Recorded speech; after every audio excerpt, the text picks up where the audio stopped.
प्यारे बच्चों, आज मैं आपको पढ़ाने जा रही हूँ कक्षा 10 क्षितिज भाग 3 काव्य खंड का आपका पाठ देव द्वारा रचित सवैये और कवित। तो सबसे पहले मैं आपके यहाँ पर कवि परिचय आपको देना चाहती हूँ। तो इसके कवि हैं देव।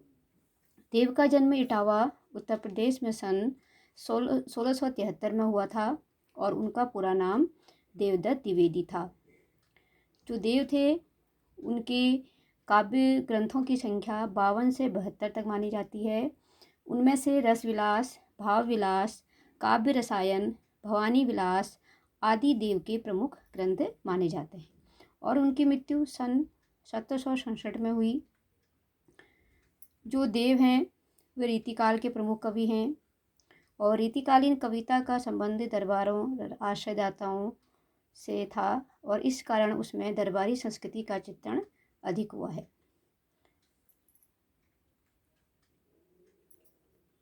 देव भी इससे अछूते नहीं थे, किंतु वे इस प्रभाव से जब भी मुक्त हुए उन्होंने प्रेम और सौंदर्य के सहज चित्र खींचे हैं। अलंकारिकता और श्रृंगारिकता उनके काव्य की प्रमुख विशेषताएं हैं। शब्दों की आवृत्ति के जरिए नया सौंदर्य पैदा करना उन्होंने सुंदर ध्वनि चित्र प्रस्तुत किए हैं।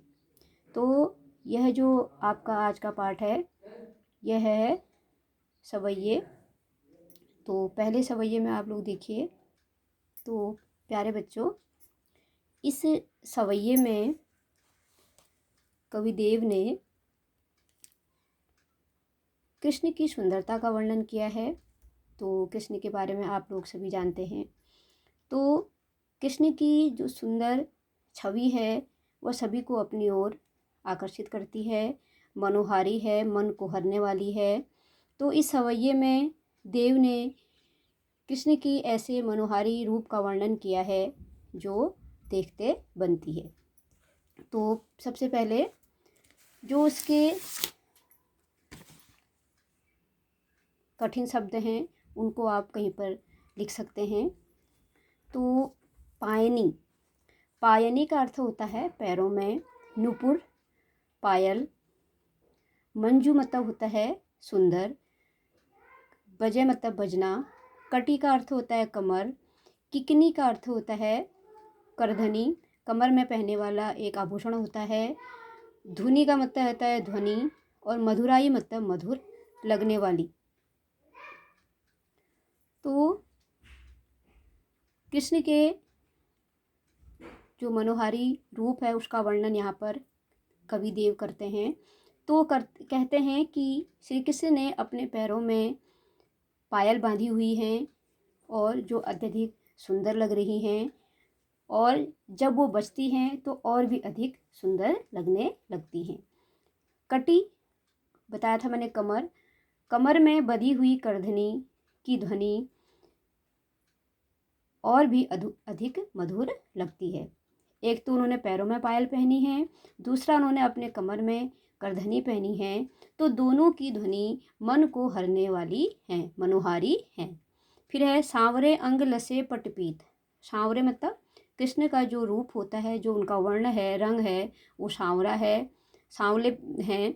तो उन्होंने अपने सांवले अंग पर पीले रंग का वस्त्र धारण किया हुआ है। लसे का अर्थ होता है सुशोभित होना। लसे, सांवरे मतलब सांवला, अंग मतलब शरीर, लसे का मतलब होता है सुशोभित, पट मतलब पीला, पीत मतलब वस्त्र।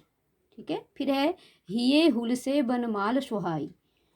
तो हिये हुल से मतलब, हिये मतलब हृदय में, छाती में, हुल से मतलब धारण है, हुल से की मतलब का अर्थ होता है पहनी हुई है। उन्होंने क्या पहनी हुई है? बनमाल सुहाई, फूलों की माला उन्होंने अपने हृदय में धारण की हुई है और यह और भी आनंदित करता है। फिर है माथे किरीट बड़े दीर्घचंचल। माथे मतलब सिर पर, माथे पर, किरीट का अर्थ होता है मुकुट, बड़े दीर्घचंचल। श्री कृष्ण ने अपने माथे पर मुकुट धारण किया हुआ है और बड़े बड़े नयन, दीर्घ मतलब नयन, चंचल अत्यधिक चंचल लग रहे हैं। मंद हंसी मुख चंद जुनाही, और उनके मुख की जो मंद मंद हंसी है वह चंद्रमा के समान लग रही है। मुख रूपी चंद्रमा के, उनका जो मुख है वो, उसकी तुलना देव ने चंद्रमा से की है। जो उनकी मंद मंद हंसी है वह ऐसे लग रही है जैसे मुख रूपी उनका चंद्रमा हो। जुनाई का अर्थ होता है चांदनी, ठीक है। चंद्रमा में क्या होती है? चांदनी। जो मंद मंद हंसी कैसे लग रही है? जैसे कि चंद्रमा की चांदनी हो। तो यहाँ पर मुख की तुलना चंद्रमा के साथ की है। जय जग मंदिर दीपक सुंदर, श्री ब्रज दूल्ह देव सहाय। फिर वो कह रहे हैं जय जग, जैसे जग मंदिर दीपक, यह जो संसार है वह मंदिर के समान है, और श्री कृष्ण जो दीपक है वह अत्यधिक सुंदर दिखाई देता है मंदिर में। तो उन्होंने यहाँ पर श्री कृष्ण को इस संसार का दीपक कहा है और जो अत्यधिक सुंदर दिखाई दे रहे हैं। श्री ब्रज दूल्ह देव सहाय, और वो ऐसे लग रहे हैं कि वो इस ब्रज के दूल्हे के रूप में यहाँ पर आए हुए हैं, और वो सभी की क्या करते हैं? हमेशा मनोकामनाओं को पूर्ण करते हैं और दूसरे के हमेशा सहायी होते हैं, सहायक होते हैं। ठीक है प्यारे बच्चों। अगला आपका है कवित्व। तो कवित्व में देव ने बसंत ऋतु के आगमन का वर्णन किया है कि जब बसंत ऋतु आती है तो चारों तरफ पेड़ों में नई नई कलियां, कोपलें, फूल खिलने लग जाते हैं, निकलने लग जाते हैं, और चारों तरफ हरियाली हो जाती है। नए नए फूल खिलते हैं, चारों तरफ सुगंध सुगंध फैल जाती है, और यह दृश्य सभी के मन को मोहने वाला होता है। तो यहाँ पर जो देव हैं उनकी कल्पना शक्ति है, उन्होंने अपनी कल्पना शक्ति को उत्कर्ष पर पहुँचाया है, और वह जो बसंत है उसका इतना अच्छा वर्णन करते हैं कि उसकी कल्पना करना बहुत ही कठिन है। तो देव जो हैं उन्होंने यहाँ पर मानवीकरण अलंकार का प्रयोग किया है। तो मानवीकरण अलंकार किसे कहते हैं यह आपको बताती हूँ कि जब प्रकृति की चीज़ों का, वस्तुओं का हम एक मानव के रूप में वर्णन करते हैं तो वहाँ पर मानवीकरण अलंकार होता है। तो मतलब जो प्रकृति की जो चीज़ें हैं उनको अगर हम एक मानव के रूप में दिखाते हैं तो वहाँ पर मानवीकरण अलंकार होता है। तो यहाँ पर जो बसंत है उस बसंत को कवि ने एक छोटे से नए जन्मे बच्चे के समान कहा है कि जिस प्रकार नया बच्चा पैदा होता है तो उस समय घर में किस प्रकार की खुशियाँ होती हैं, कैसे उसके लिए नए नए कपड़े बनाए जाते हैं, उसकी नज़रें उतारी जाती हैं, और परिवार के सभी सदस्य उसके आने की खुशियाँ मनाते हैं और उसको अपने अपने तरीके से खुश करने का प्रयास करते हैं। तो वैसे ही बसंत के आने पर जो कवि हैं देव, उन्होंने उस छोटे से बच्चे के रूप में बसंत का वर्णन किया है। तो इसके जो कठिन शब्द हैं वो देखिए। डार का मतलब डाली, ध्रुम का अर्थ होता है पेड़, पलना मतलब पालना, बिछोना मतलब बिछाने, नव पल्लव के, तो डार द्रुम पलना बिछोना नव पल्लव के। तो कह रहे हैं कि जिस जो बसंत है, बसंत के आने पर जो पेड़ की डालियां हैं वह पलना बन गई हैं, और नई नई कोपलें, नई नई पत्तियां उस छोटे से बसंत रूपी बच्चे के बिछौना बन गए हैं। सुमन झिंगोला सोहे तन छवि भारी दे। सुमन का अर्थ होता है फूल, झिंगोला मतलब एक वस्त्र होता है ढीला ढाला, जिसे झबला भी कहते हैं। तो जो बच्चा पैदा होता है तो उसको ढीला ढाला वस्त्र ही पहनाया जाता है। तो वो क्या है? फूल हैं। तो जो ढीला ढाला वस्त्र है वह किसने बनाया है? फूलों ने उस छोटे से बच्चे को एक ढीले ढाले वस्त्र के रूप में झबला बनाकर उसको पहना दिया है, और वह छवि अत्यधिक प्यारी लग रही है। फिर है पवन झुलावे। पवन मतलब जब हवा चलती है तो डालियाँ हिलती हैं, तो डालियों के हिलने से वह पलना झूलने लगता है। केकी कीर बतरावे देव। देव कह रहे हैं केकी। केकी का अर्थ होता है मोर, और कीर का अर्थ होता है तोता। देव कह रहे हैं कि केकी मोर, और जो तोता है वह उसको अपने तरीके से अपनी ध्वनि से उसको उस छोटे से बच्चे को क्या करते हैं, अपनी ध्वनि से खुश करना चाह रहे हैं। फिर है कोकिल हलावे हुलसावे कर तारी दे। हलावे हुलसावे का मतलब होता है बातों की मिठास। जो कोयल होती है अपनी ध्वनि से, अपने गाने के माध्यम से उस छोटे से बच्चे को हंसाने का प्रयास कर रही हैं, बातों की मिठास से उसको प्रसन्न करना चाहती हैं। तो ऐसा लग रहा है जैसे कि वह ताली दे देकर उसको मनाने का प्रयास कर रही हैं। तो जब बच्चा पैदा होता है तो उस समय क्या होता है, तो हर लोग अपने अपने तरीके से उस बच्चे को अपनी ओर आकर्षित करना चाहते हैं, उसे खुश करना चाहते हैं। वैसे ही कोयल भी अपनी मधुर ध्वनि से उस छोटे से बसंत रूपी बच्चे को अपनी बातों की मिठास से खुश करना चाहती हैं। फिर है पूरित पराग सो उतारों करे राई नोन कंज कली नायिका लतान सिर सारी दे।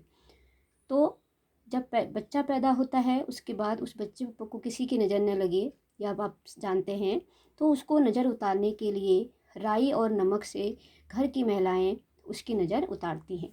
तो ऐसे ही यहाँ पर भी है कि जो फूलों के जो पराग हैं, जो पराग कण हैं, वो चारों तरफ फैले हुए हैं। पूरित मतलब फैलना, फैले हुए हैं। तो उनको देखकर ऐसा लग रहा है कि कमल रूपी नायिका ने कंजकली का अर्थ होता है कमल की कली,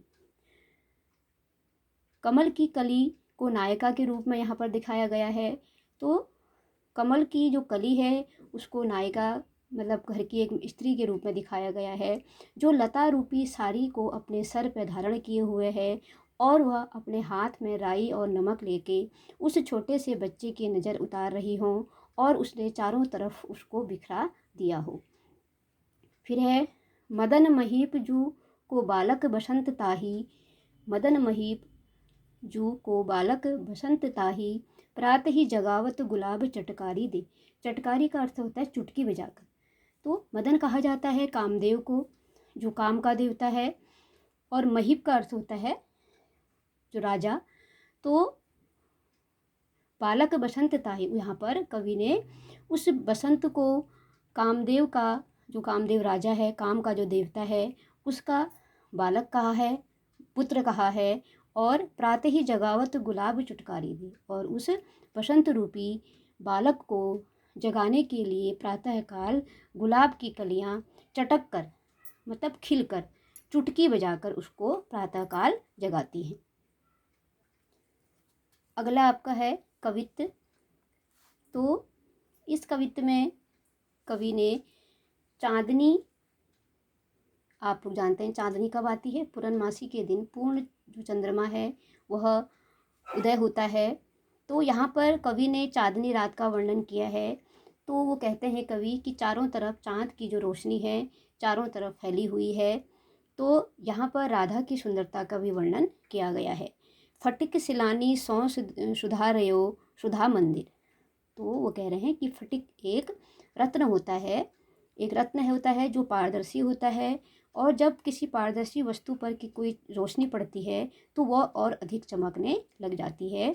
तो यहाँ पर भी कवि ने यही कहा है कि चारों ओर जो चाँद की रोशनी है चारों तरफ फैली हुई है, और जो फटिक जो शिला है जिस पर एक सुंदर अमृत रूपी, सुधा का अर्थ होता है अमृत, अमृत रूपी मंदिर का जो मंदिर है वह बना हुआ है। किसका मंदिर बना हुआ है? अमृत का मंदिर। किस पर बना हुआ है? फटिक रूपी रत्नों की शिलाओं पर एक अमृत का मंदिर बना हुआ है। ऐसा लग रहा है कि उस चांदनी को देखकर ऐसा लग रहा है कि फटिक शिला पर एक अमृत रूपी मंदिर का निर्माण हुआ है। उदधि दधि को सो अधिकाय उमगे अमंद। तो उदधि का अर्थ होता है समुद्र, और उमगे का अर्थ उमड़ना। आपने देखा होगा जब सागर में लहरें आती हैं एक के बाद एक, तो जो लहरें आती हैं तो थोड़ी देर के बाद वह उनका जो पानी का जो रंग है वो सफ़ेद होने लगता है, झाग सा बनने लग जाता है। तो वो कह रहे हैं कवि कि समुद्र की जो लहरें आ रही हैं वो लहरें ऐसी लग रही हैं कि वह एक दही का एक समुद्र हो, और वह जो अब कम होने का नाम नहीं ले रहा है, वह बढ़ता ही जा रहा है। अमद, अमद का अर्थ होता है, अमंद का अर्थ होता है जो कम न हो, और उमगे का अर्थ है उमड़ना। तो जब सूरज की रोशनी समुद्र पर पड़ रही है तो उसकी लहरें ऐसी लग रही हैं जैसे कि वह एक दही का समुद्र हो और वह अब उमड़ता ही जा रहा हो और कम होने का नाम नहीं ले रहा हो। फिर है बाहर ते भीतर लो भीति न दिखे ये देव। और देव कह रहे हैं कि इतनी अधिक इतना अधिक प्रकाश चारों तरफ फैला हुआ है कि जो मंदिर है उसकी जो दीवारें हैं वह अंदर, भीति मतलब दीवारें, वह बाहर से अंदर तक कुछ भी नहीं दिखाई दे रहा है। सब तरफ सफ़ेद जो दृश्य है, प्रकाश है, वह फैला हुआ है। दूध को शो फैन फैलियो आंगन फरस बंद। और जब जो आंगन है, जो पूरा वातावरण है, वह ऐसा लग रहा है कि चारों तरफ दूध से बने हुए झाग चारों तरफ फर्श पर फैला हुआ हो। पूरे आंगन पे ऐसा लग रहा है कि दूध का झाग फैल गया है। फिर है तारा सी तरुणी तामे ठाड़ झिलमिली होती। और वो कह रहे हैं कि उसमें, उस फेन में तारे ऐसे लगते हैं जैसे कि तरुणाई की अवस्था वाली कोई लड़कियां खड़ी हों, मतलब किसकी, राधा की सहेलियां खड़ी हों। कैसी लग रही हैं? तारा सी तरुणी तामे ठाड़ी झिलमिली होती। और वो कैसी लग रही हैं? उन्होंने ऐसे चमकीले रत्नों से धारण किए हुए वस्त्र पहने हुए हैं कि वह जब तारों की रोशनी उन वस्त्रों पर पड़ रही है तो वो और भी अधिक प्रकाशमान हो रही हैं। मोतिन की ज्योति मिलियो मल्लिका को मकरंद। तो और ऐसे लग रही हैं कि जैसे जो मोती है, जब मोती पर किसी की रोशनी पड़ती है तो वह मोती और अधिक चमकने लगता है। तो और जैसे जो बेले का एक फूल होता है को रस मिल गया हो, ऐसा लग रहा है कि मल्लिका, तो उसमें ऐसा लग रहा है कि मल्लिका बेले जाति का एक सफ़ेद फूल होता है और मकरंद का अर्थ होता है फूलों का रस। तो वह जो मोती की ज्योति चारों तरफ फैल रही है तो ऐसा लग रहा है कि बेले के एक सफ़ेद फूल को फूलों का रस मिल गया हो। आरसी से अंबर में आभासी उजारी लगे। आरसी का अर्थ होता है दर्पण, आईना। तो पूरा जो आकाश है वह एक अंबर का अर्थ होता है आसमान, वह पूरे एक आईने के समान, दर्पण के समान लग रहा है। आभासी उजारी लगे, और जिसमें चारों तरफ फैली रोशनी, इन सब के बीच जो चारों तरफ क्या फैली है, उस चंद्रमा की रोशनी का प्रकाश फैला हुआ है। तो इससे सारा संसार उजारी मतलब और भी उज्जवल लग रहा है। प्यारी राधिका को प्रतिबिंब सो लगत चंद। तो ऐसा लग रहा है कि इस सब के बीच पूर्णमासी का चांद ऐसा लग रहा है जैसे उस दर्पण में राधा का प्रतिबिंब दिख रहा हो। ऐसा प्रतीत हो रहा है कि राधिका स्वयं उस अंबर पर अपने सौंदर्य को देख रही हो, और जिससे यह जो चंद्रमा का जो प्रकाश है और अधिक क्या होने लग गया है, और अधिक चारों तरफ फैलने लगा है।